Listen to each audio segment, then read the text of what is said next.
All right, this is the Open MRM community call for August 25th, 2022, and we have an agenda today that includes some updates from some folks that have been leader in this space. I believe, David, you have a team here to kind of review some of the findings and work that you've been doing. So I'm going to go ahead and hand it off to you, if that's okay. Yeah, absolutely. And thanks for the intro.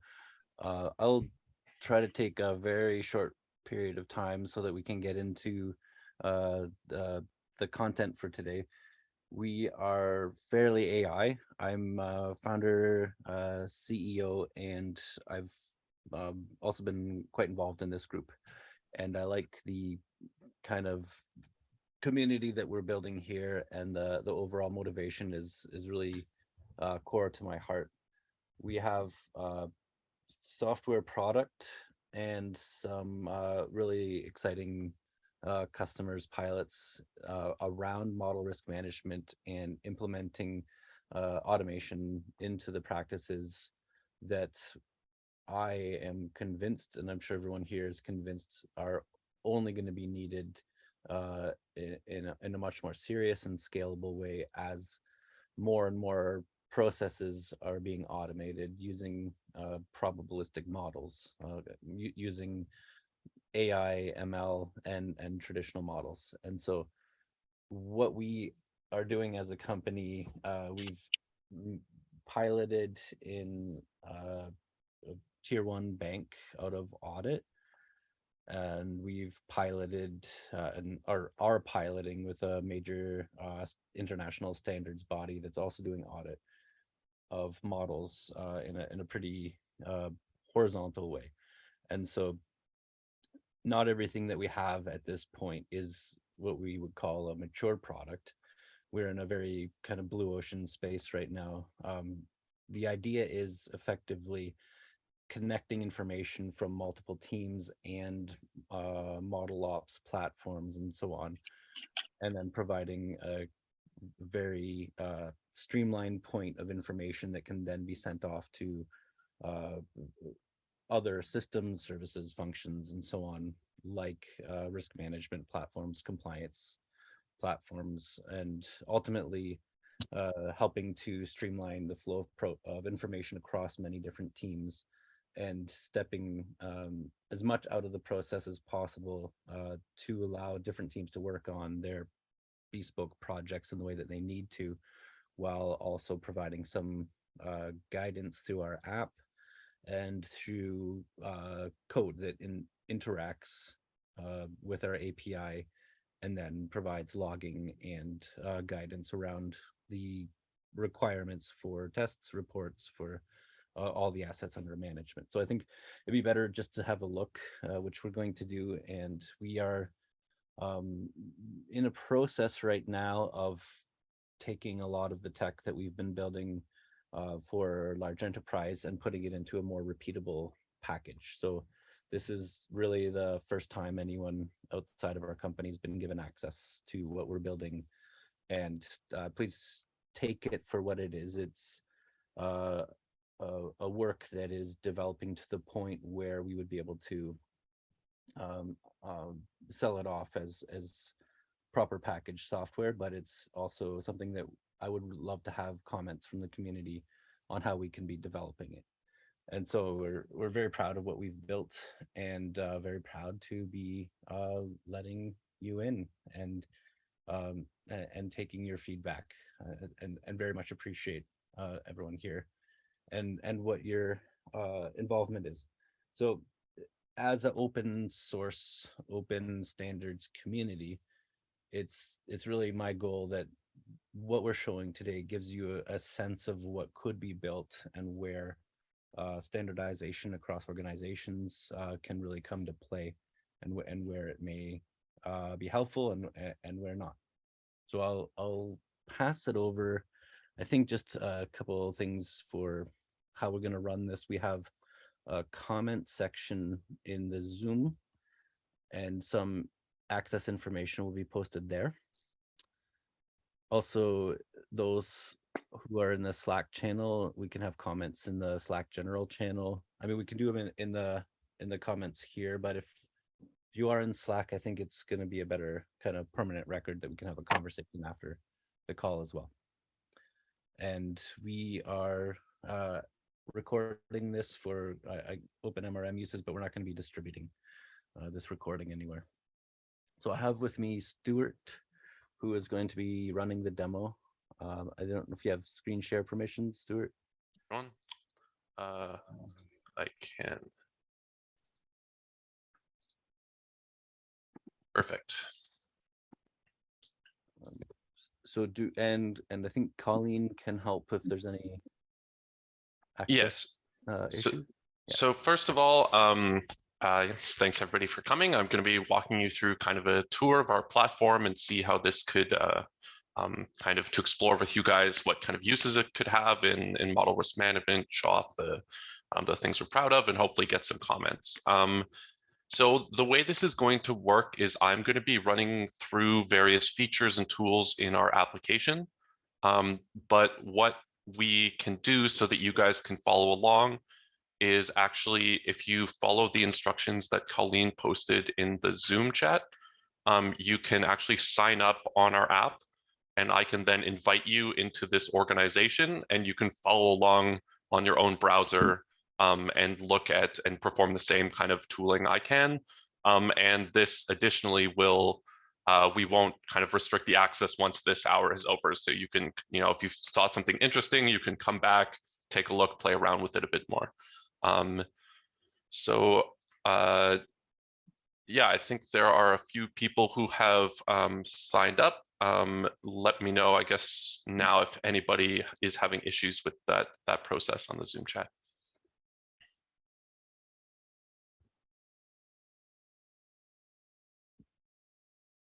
I think you should be getting an email that you're going to have to verify your email as one of the processes. Yeah.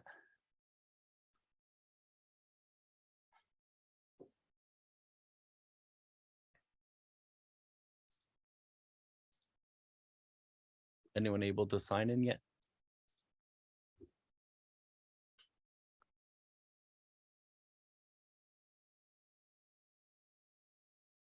I am able to sign in. I'm seeing the same screen as you. Okay, perfect.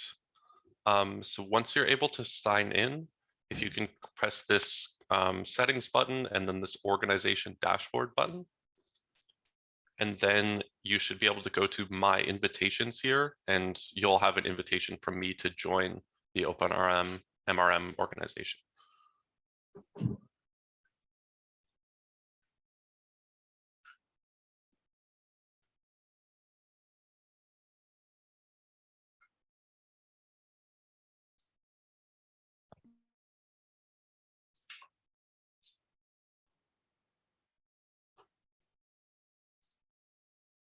There we go. So we can see you there, Jagrati.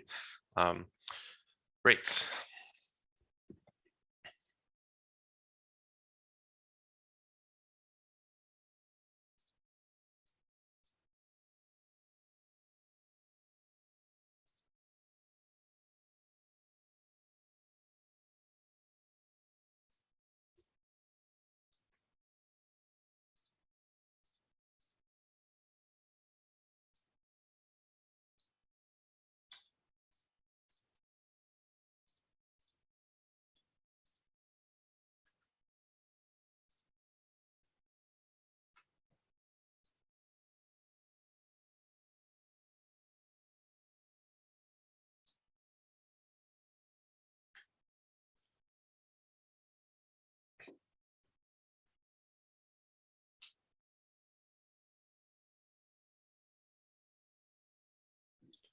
So I guess we'll do maybe another minute or two. If let me know if anybody's having issues with it. But we shall push forward in a second. I'm in too. Great. So we can check here.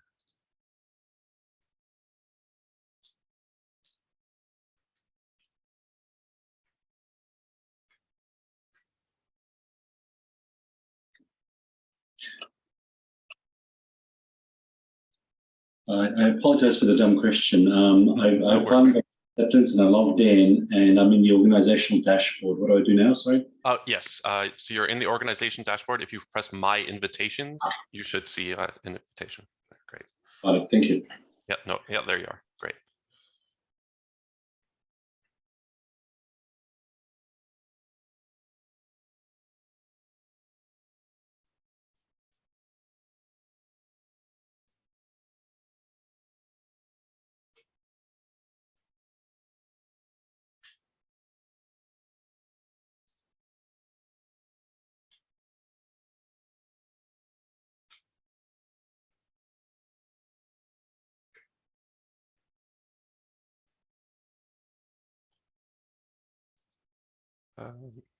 Okay.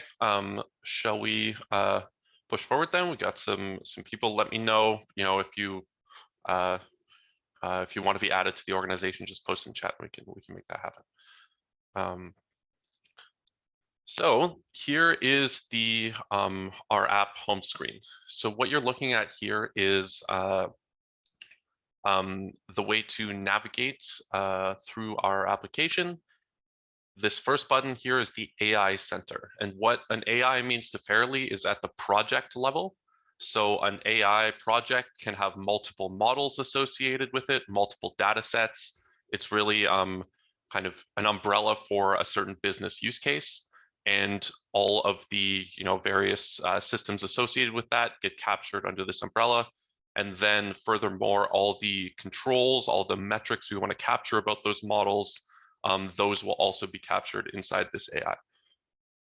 So here, I have actually created an open MRM AI here.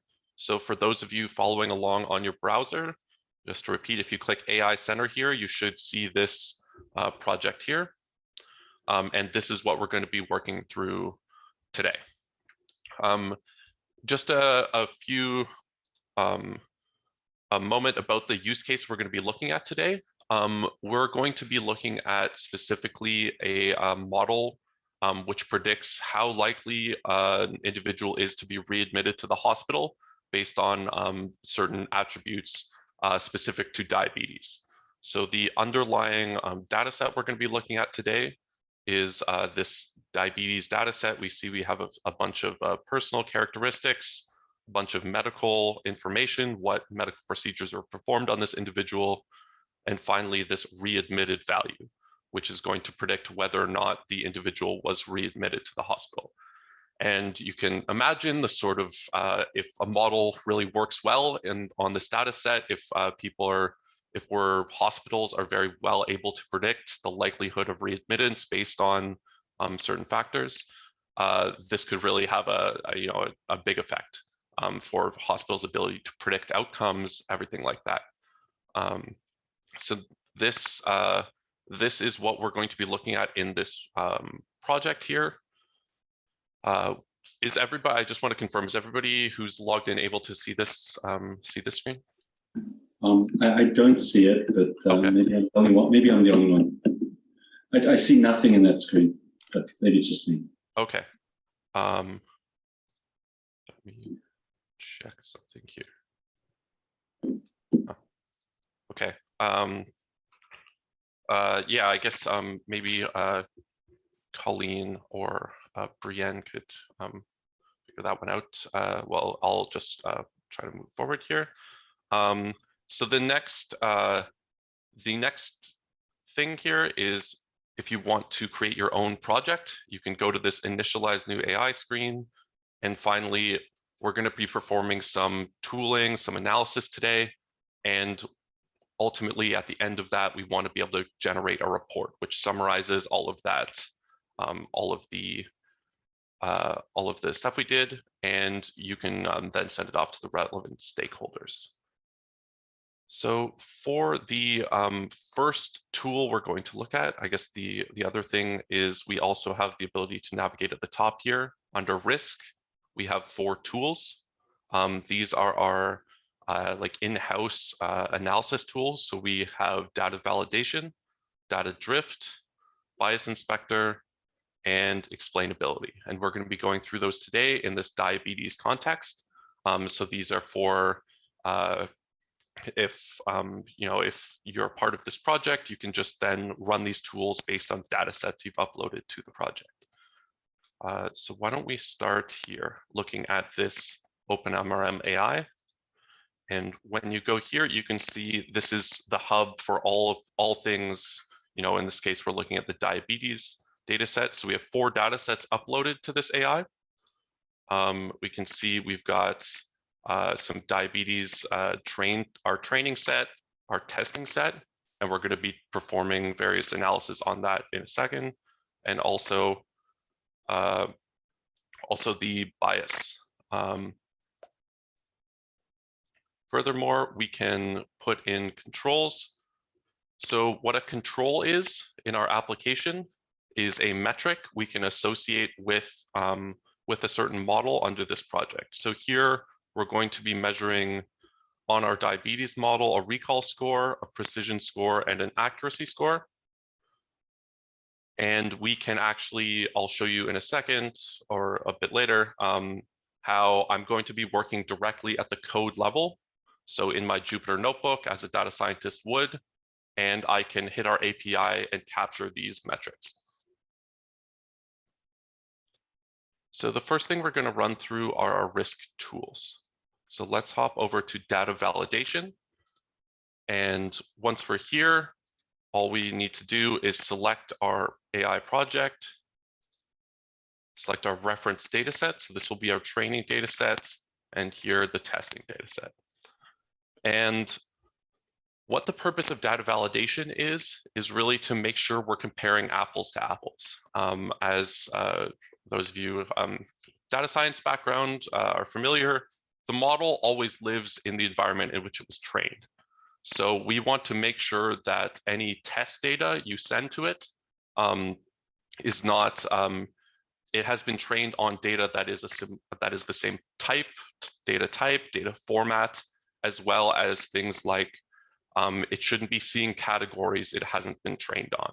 So for example, if you trained a model to, in this diabetes context, if you were to predict diabetes readmittance for just young people, and you trained a model on that, and then in your test set, you gave it a data set filled with old people, the model wouldn't know how to interpret that. It hasn't been trained on older individuals.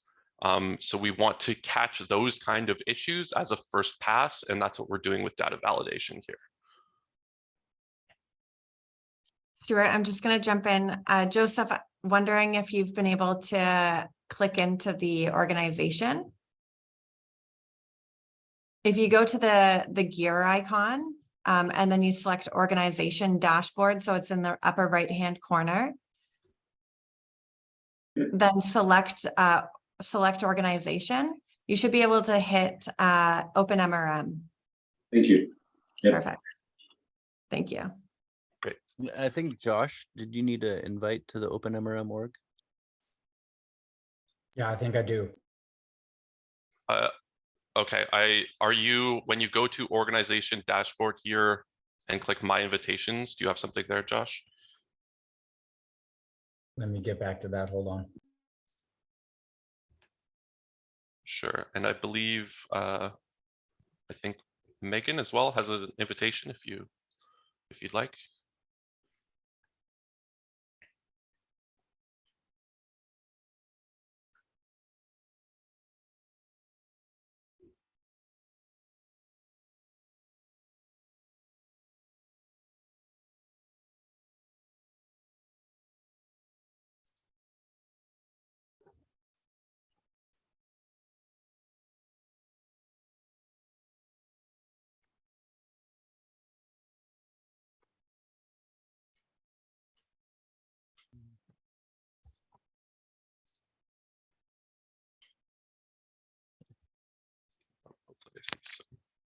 It's Josh, great.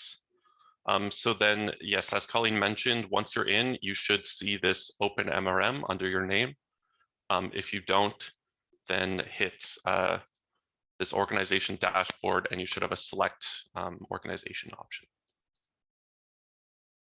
And hopefully now everybody, when they click AI Center, they can select this this here, and they can see this screen.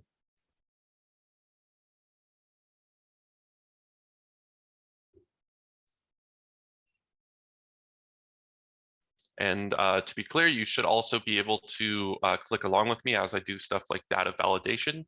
You also have access. You should see the same drop downs I do. Let me know if you don't.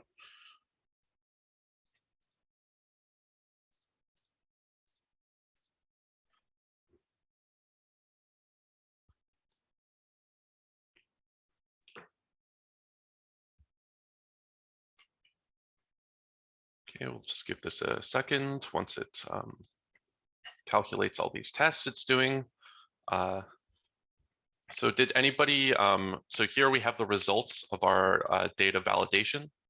And the way we organize these tests at Fairly is we essentially perform a whole bunch of tests on the data set. So the first one, very low level, column headers exist. They're in the right order. The data types are consistent between the training and testing set. These are kind of the first pass tests we want to do. And then we see a bunch of warnings and errors at valid categorical entries test here. And this is what I was discussing with, we don't want to be feeding our model categories of a categorical variable in the test set that it's never seen before. The model won't know how to interpret this. So we want to catch this at this stage so we can make sure that it doesn't cause any issues with actual model performance once it's in production. There's a whole bunch of other tests here. I won't go through them all, but we can also look at things like data imbalance. And this has just a warning because sometimes the nature of the data is imbalanced, but at the same time, if you're running particular types of models, the performance might perform unexpectedly if there's a significant amount of balance. We can also look at correlation between columns. In this case, we're fine, so we don't have to worry about multicollinearity. Does that make sense to everybody? Does anybody have any questions about data validation? I think it's useful or not. Totally open to what anybody thinks.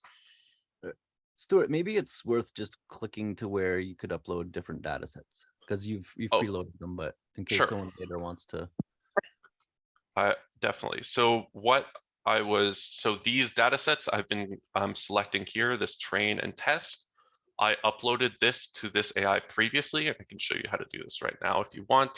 As I mentioned, you'll still have access to this once this hour is over. So, feel free to kind of upload your own data sets and kind of check out the analysis for yourself. So if you click on this Open MRM AI, you can go to data sets here. These, you can see I've already uploaded these 4, but the process for uploading a new data set is simply here. You can go drag and drop or click here, and you can select a data set to upload, click the name, and it's just that simple. And then for like enterprise customers, we have API access for larger data sets, but this is really good for yes, understanding smaller ones and samples, etc. Okay, there we go. So I think John Hill, you should have an invitation. And Brian. Great. So yeah, that's how you can, if you want to keep playing around with this, you could also make your own AI project. Feel free to play around inside this OpenMRM one that I created with these diabetes data sets, but you can, if you want to create new projects, it's totally fine. Next, we're going to take a look at data drift. So what data drift is once we've established that data validation, that we're really comparing apples to apples here, we want to make sure that our testing set, the actual distributions of the data have not drifted too much from what the data was trained on. So this can happen for multiple reasons. Things like seasonality, even just kind of the randomness. If your trained test split gets a kind of awkward split between them. But it can also really, if your, for example, data collection process has changed over time, it could really show up here in data drift. So the example we're looking at right here shows a kind of extreme version of that. So we can see that in the gender and race columns here of our diabetes data set, in our reference, so our training set, we had a split of 54% female and 46% male. And we also had 73.5% Caucasian, 20.35% African American, and a couple other categories that are too small to make this list. But in our testing set, our individuals are actually 100% Caucasian females. So you can imagine this might cause obvious issues for model performance. If you've trained a data set on a diverse population, and then in production you ask it to only predict for Caucasian females, this could definitely cause problems with model performance. You might want to go back and take a second look at your kind of data collection process. But we're going to capture all of these, both these categorical drifts. We also are performing tests on continuous drift, so we can compare to the mean of two distributions using various statistical tests. We compare the medians, things like that. But ultimately, we only show, for the sake of kind of not to overwhelm the user, we are only going to show here any columns or bins that fail our tests here. So this data drift, all the continuous variables appear to not show any drift. All the other categorical columns are fine, but really this quite extreme change in demographics is what we've caught up here. Is that making sense for everybody? Happy to take any comments if anybody has any, or also happy to keep going if you guys are enjoying it. I have one question, Stuart. Sure. I see that, as you said, right, in the training data, we had 54% female and male ratio, and then we moved to test set. So test set, it was 100% female. But like in test set, if we have a different variation, so anyway, whatever the test data that we have given, we are not using that test data again to retrain the model. So it's okay, right, if the percentage of the female is changed in the test data? Yeah, so that's a good point. So I think what we're in this case, the model will still work. It will still, in this case, if the test data just happened to only have female Caucasians and the model was trained on more, on all these, the model will still offer predictions for these values. I think the larger question comes in on, after seeing this, it raises bigger questions of, is this model only intended to predict for female Caucasian individuals?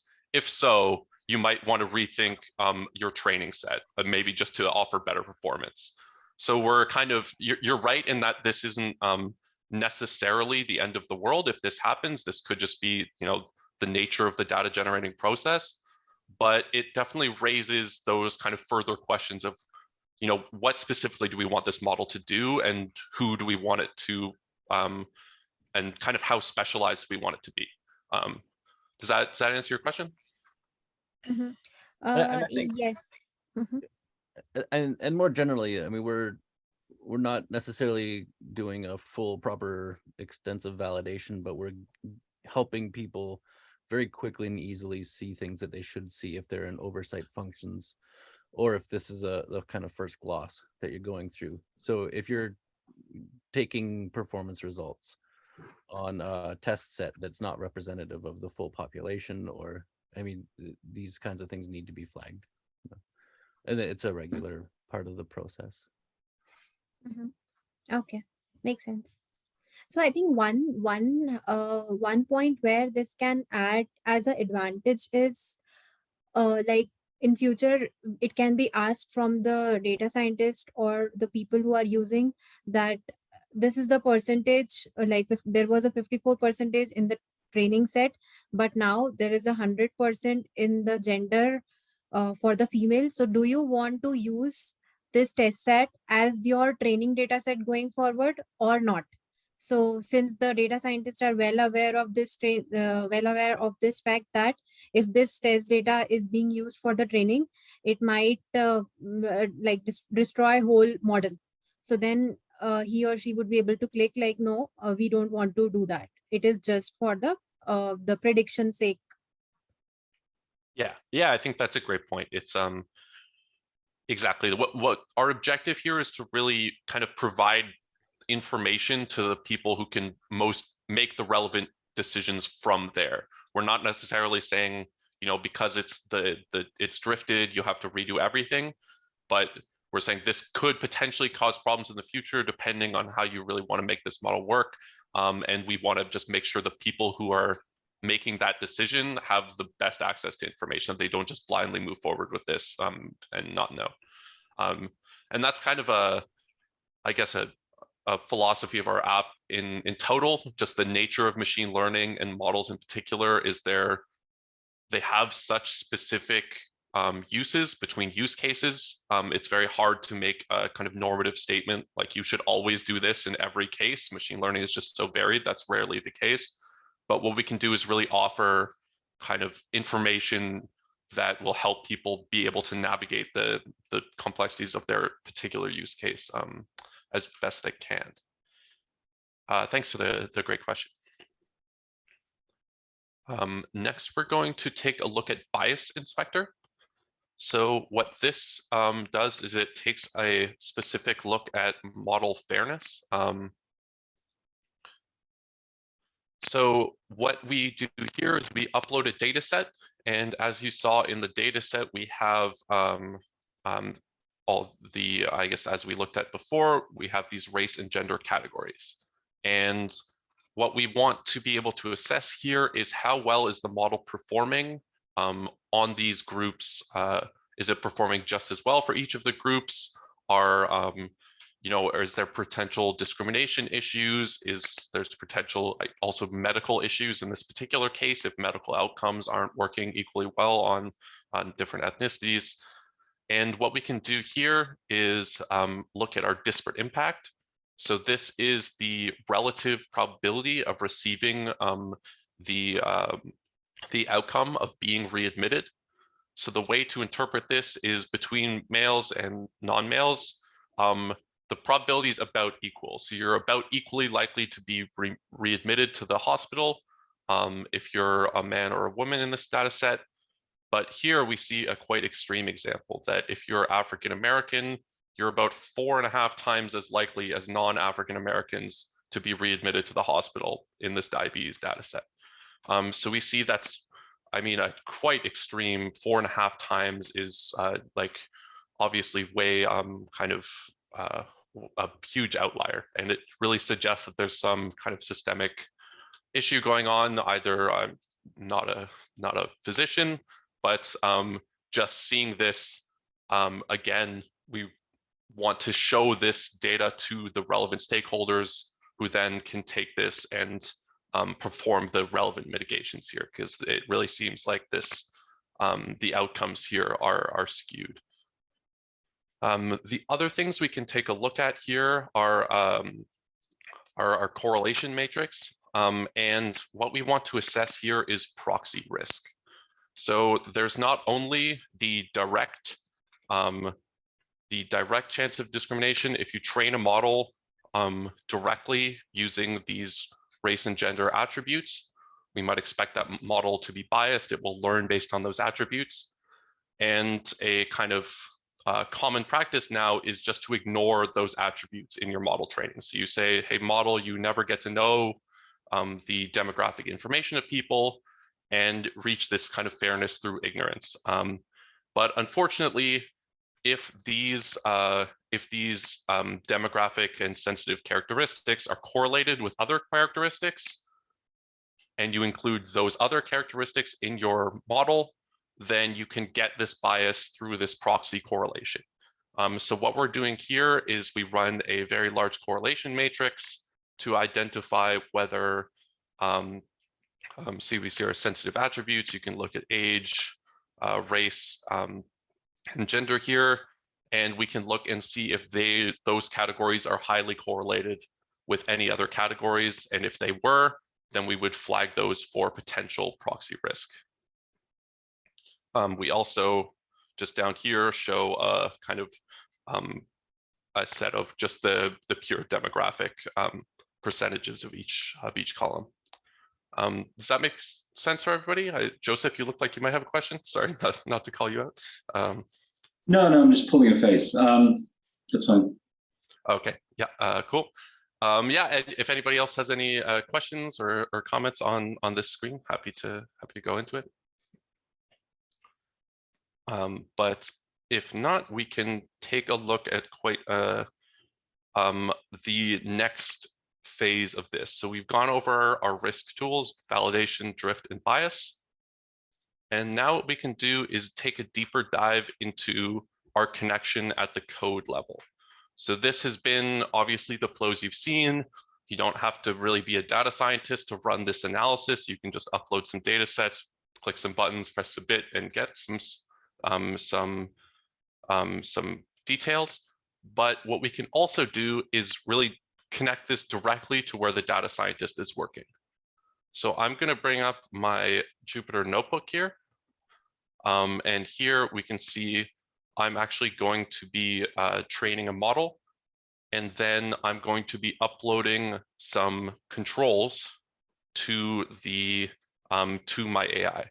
So here, I'm just going to quickly scan through this at a high level, and then we can take a deeper dive. So I have a standard pipeline here. So we load the data, do some pre-processing.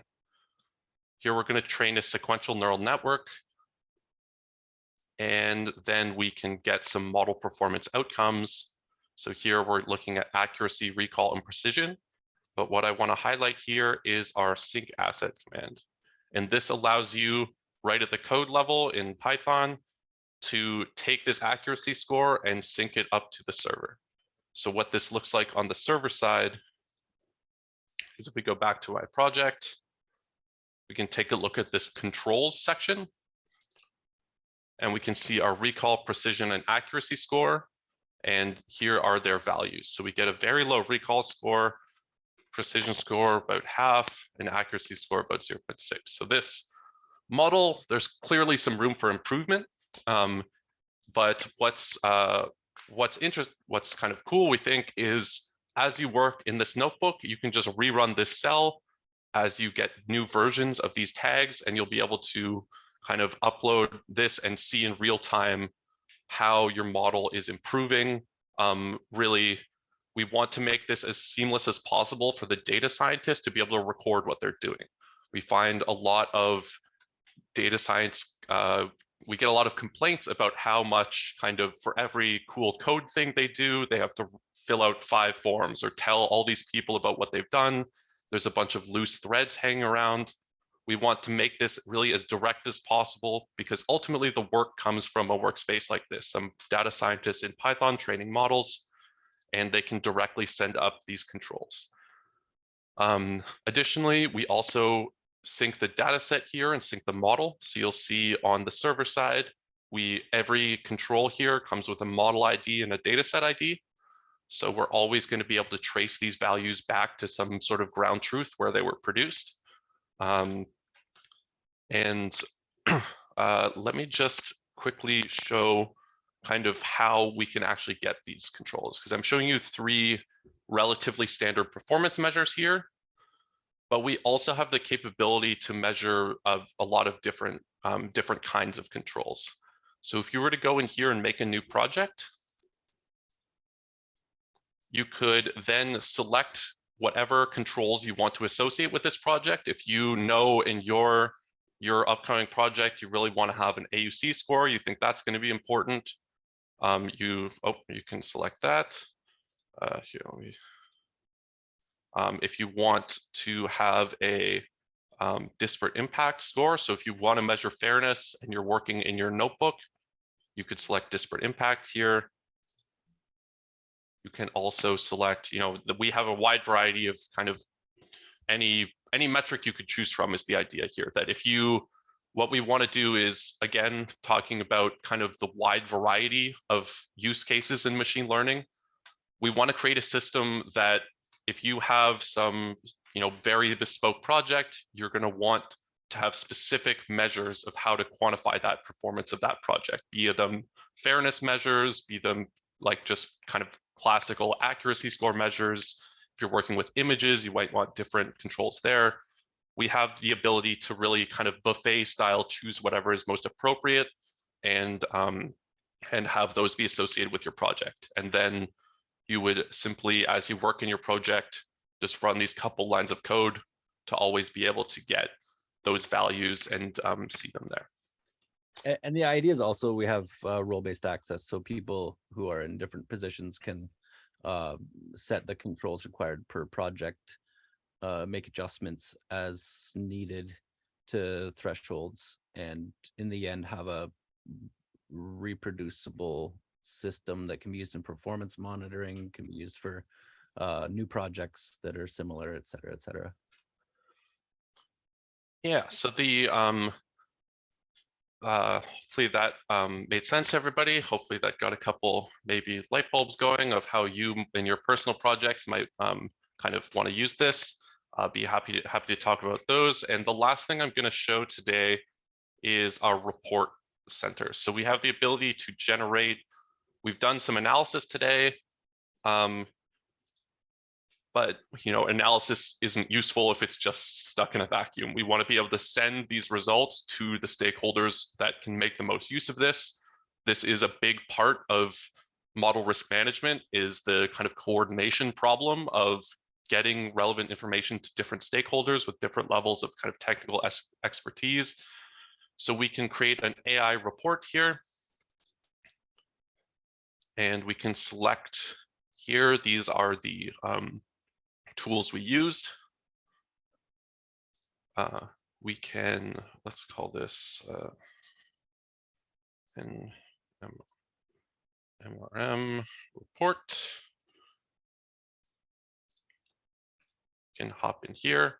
So here we have the ability on the screen. We can now, if you want to write some formulas, you can write in LaTeX here. We also have the ability to take those tags I just showed you from the client side. So from here, I've got my accuracy score. And now if I want to write a report that includes this accuracy score, I can simply drop this in. So the accuracy score for the diabetes model is as follows. And we can just drop this in here. And this is the reason this is a placeholder, is because as this, as we iterate, as the data scientists might, submit a second accuracy score as they improve their model, you'll be able to still pull the same tag down. It'll be a iterated version, and you won't kind of have just static numbers that are kind of exist in a vacuum. We want to avoid those kind of things. This editor screen here, it also provides kind of a place for back and forth to occur between the 3 lines of defense. So if you're a validator, I can then, as the data scientist, I can write up my section of the report here, and then I can say this is ready for validation. And then the validator associated with this project will get a notification, say, hey, come in and look at this. They'll be able to approve this. And then finally, an auditor can look at it at that point. We can also leave some comments. Hey, it looks cool. Hopefully the validator might leave more constructive comments, but the functionality is there to really have this kind of back and forth, especially on, we've based this setup on SR 11.7, which emphasizes kind of the kind of adversarial nature of validators versus data science. They really need to show some pushback to the decisions that data scientists made, and those can happen and importantly be recorded at this level here. And I'm going to just quickly kind of move through the rest of the sections. We can obviously, as you do this analysis, you can put kind of as much or as little details in these sections as you'd like. And then we can see what this looks like here.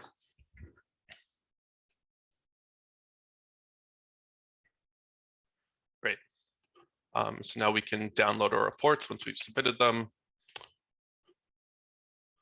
And we can see, for example, something like this, where we get, this is just specific to data validation. So we can see, you might remember this from the screen I showed you earlier on data validation. We can just put all that analysis into a report like this. Oh, computer's a bit slow.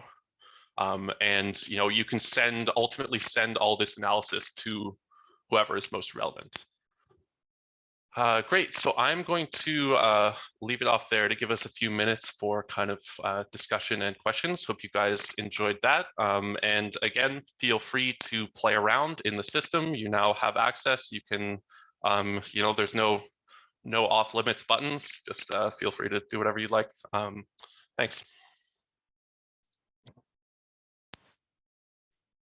Thank you for that demonstration, Stuart. Can everybody hear me? Oh, good. Okay. First of all, I want to really say that capturing that dialogue between the first and second lines of defense during validation is really important. And I know you have a window for that. When I was running a validation team, we would meet with, as validators, we would meet with the developers at least once a week, and we'd submit a list of questions to them. And then in the form of a spreadsheet, and then we would get the answers back, and then we'd pass judgment on whether those answers were satisfactory or not. At the end of validation, we could have a fairly lengthy chain of evidence, but that constitutes the evidence for effective challenge, which is a key requirement of SR 11.7. So that is a really nice feature, and it's important to have that audit trail available, and it should be part of the validation, the final validation report as well, usually in an edited form, so you eliminate housekeeping questions.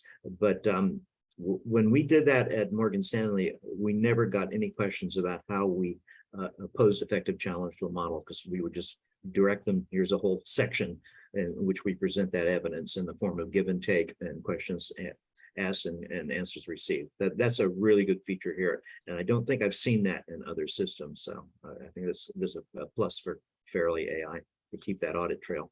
Yeah, thanks. That's definitely what we were going for. We want to kind of make sure when you get to the end of your MRM process and you're interacting with the regulators or the stakeholder, which requires these sort of interactions, yeah, it's just as easy as pointing to saying, hey, we've got it right here. We don't need to go chase a bunch of emails. We don't need to do any of that stuff. We just got it right there.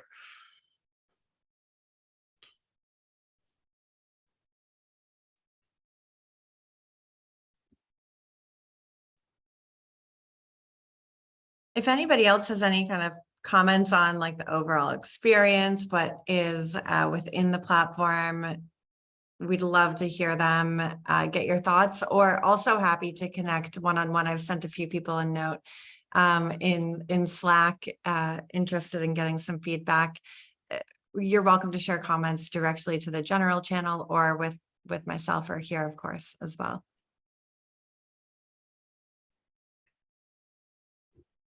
You're muted, Dave.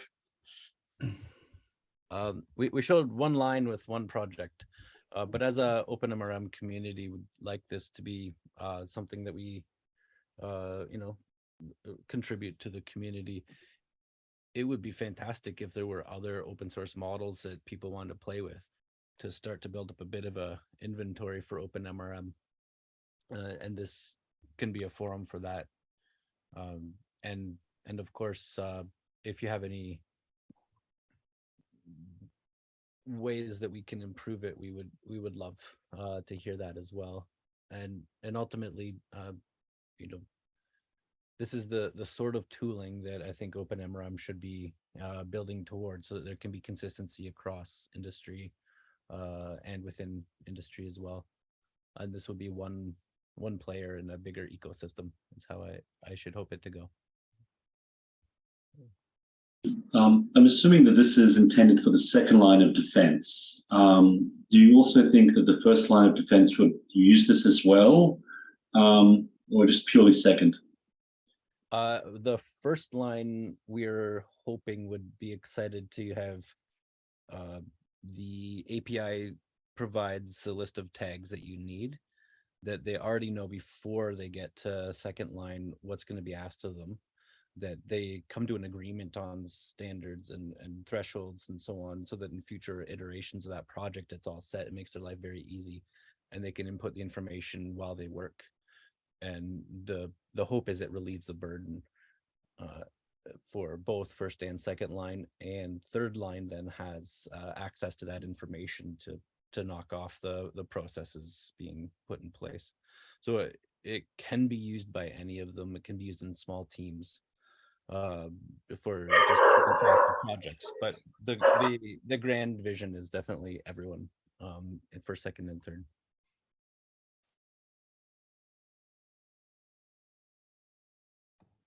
And then I think beyond financial services, a big vision that we have is taking a lot of the learnings and the structure that has been so clearly refined and applied in FSIs and applying it externally. So that type of governance layer, teams can be structured a little bit differently, but still hold that same level of accountability and kind of scrutiny between developers, whether they're a validator or a project lead, the various roles they have, and then ensuring that documentation that is ready for audit or ready for regulators, or purely just ready for stakeholder approval is easy, that we're surfacing the relevant information in a way that has less friction between the different stakeholders that are required to be a part of the project and the process.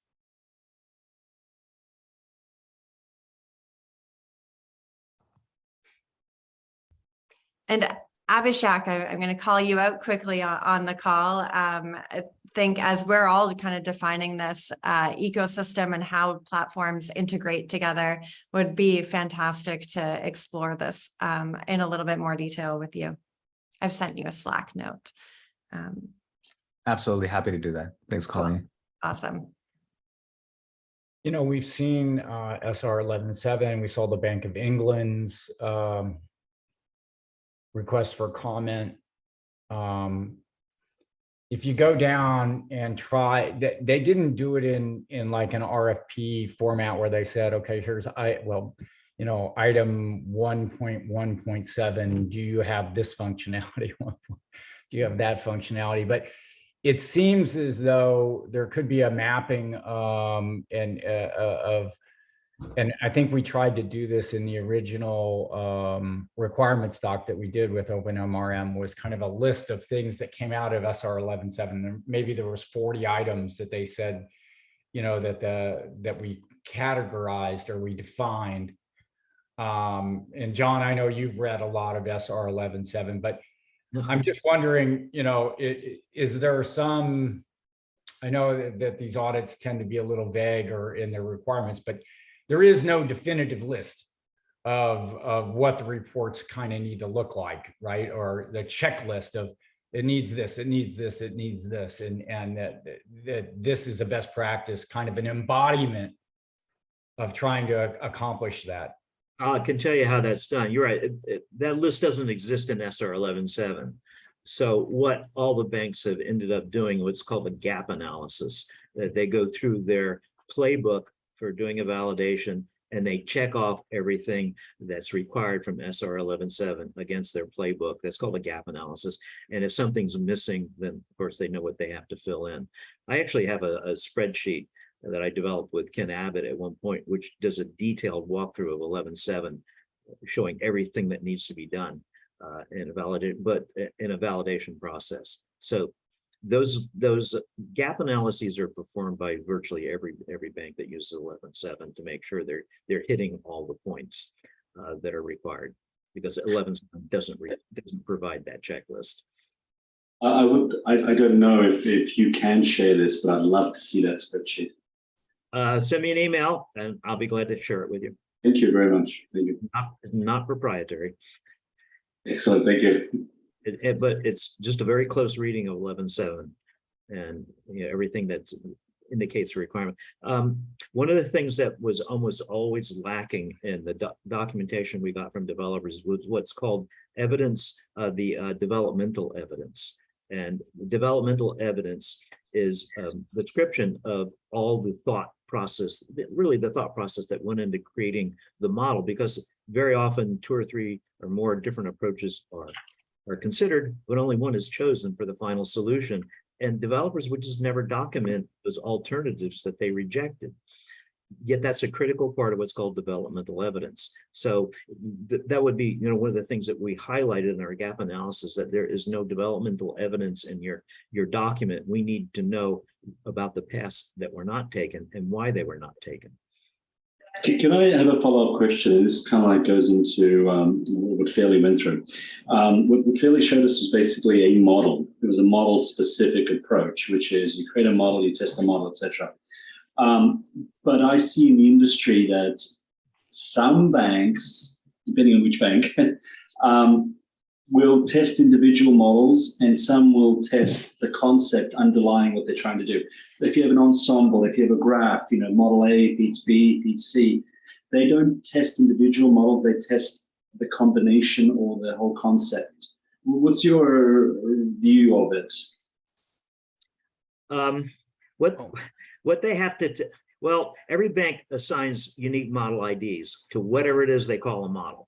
Well, is it the individual model or is it the concept? If it's an ensemble, that's where the inconsistency comes in. When I see Fairly's, it's like it's per model, but that's not sometimes the way it happens. So if there are a lot of subsidiary sub-modules, for instance, if they are assigned model IDs, they have to go through the validation process. It's at whatever level model IDs are assigned. And that's really a decision the bank has to make, but then regulators are going to review that. If the regulator is saying this is too vague, you're just reviewing a broad concept. We're interested in the actual implementation, because that's what matters.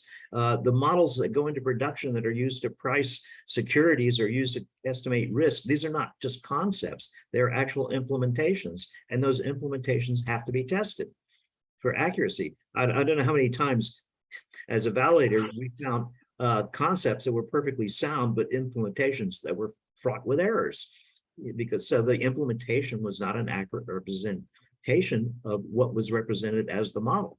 So you can see the disconnect that can occur if you just review at the conceptual level. You're not testing the part. It's like saying, okay, the transmission and the motor all work fine for this car, so we're just going to assume if you bolt them together, the car is going to go. Anybody who knows about mechanics knows that's a faulty assumption. They may be completely incompatible with each other. So you can't just test the concept. And if they're doing that, they're going to get zapped by the regulators sooner or later. So imagine you have an ensemble of 30 models and you change one of those models. Has the model changed? Yes. Do you review every single model in that ensemble? You have to review the effect that change has on the ensemble. Yeah, so that's the gray area, yeah. There are interdependencies between models that are often overlooked. This is one of the errors that banks usually come up very short, that they don't understand all the interdependencies between their models.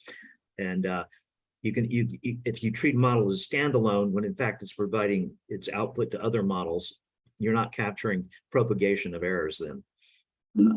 So you really do have to test. If model's a member of an ensemble, you test the change of that model, also test the impact on the ensemble. And what we presented was a simplified use case, but you can, within an AI, have multiple models, and they can be in a pipeline, and then they can produce together an ensemble of models. You can select that as champion, and but you can also do analysis on each and every one of them. And the fact that you've done that allows, when you were thinking about updating one component of a larger model, you still have access to information about all the other components ready at hand. And there's some enhanced functionality that we are building that's a little bit more bespoke for a couple larger customers with yeah, I think in this what we're seeing here is a kind of simplified case of it. Yeah, like those controls I showed you with like the accuracy scores and the precision scores for that, like you can define those at the granularity level that you would like. So you could have an accuracy score for each model in the ensemble, and the overall model. So you could kind of like, yeah, we wanted to keep that as flexible as possible to not restrict you in any way. And that kind of idea that really, if you can measure it, then we can store it and keep it and put it into our system. That's what we want to achieve, because yeah, there's so many permutations of these things. We're not going to restrict to any particular one, but really, you know, yeah, if you want to do those controls at the like within ensemble model level, that's totally fine. If you want to do it at the aggregate, again, fine. You could do both, I think, is probably what the regulators would say. Okay, just a time check because we're a bit over, but I think this was a great discussion. Any kind of sum up? I think we've kind of done some summary and Q&A, but everybody pretty good with any final questions maybe? All right. Well, David and team, Stuart, thanks so much for preparing this. We know how hard it is to put a tutorial together and to really take the embodiment of something like this and show it to us as a walkthrough that you can put your hands on. Very impressive. Thank you. It's a real honor to share what we've been working on with everyone, and very much appreciate your comments and interest. So, thank you. All right, and Gerardi and I will work on the next session, right? Probably in about a month, but hopefully, you know, this was something that everyone can learn from. It's be recorded. So I know there are a few people that tagged me and said they couldn't make it. So at least we'll put that. I know, David, you said you didn't want to share the recording, but we can talk about whether we disseminate or not. Well, I think I'm okay with that. I didn't know if other people would be. Anybody have a problem if I post the recording? All righty.